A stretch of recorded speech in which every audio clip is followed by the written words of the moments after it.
SIR अर्थात विशेष पुनरीक्षण मोहिमेची पद्धत सर्वांसाठी नवीन असून या मोहिमेत मोठ्या संख्येने मतदारांची नावं राहिली असतील तर त्याचा गांभीर्याने विचार होणं आवश्यक आहे असं मत परिवहन मंत्री प्रताप सरनाईक यांनी व्यक्त केलं.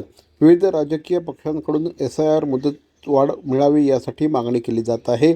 त्यामुळे निवडणूक आयोगाने साकल्याने विचार करून आवश्यक असल्यास मुदत वाढवावी अशी भूमिका श्री सरनाईक यांनी मांडली. दरम्यान मराठी भाषा न शिकणाऱ्या रिक्षा आणि टॅक्सी चालकांबाबतही भूमिका स्पष्ट केली.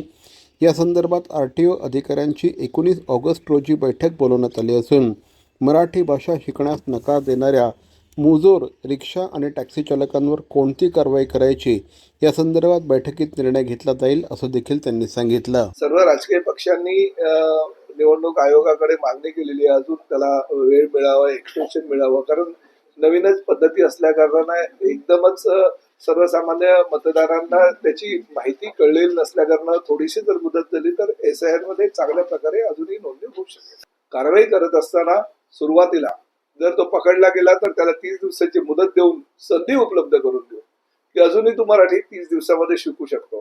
30 दिवसानंतर परत त्याची RTOच्या अधिकाऱ्यांच्या माध्यमातून तोंडी परीक्षा घेतली जाईल.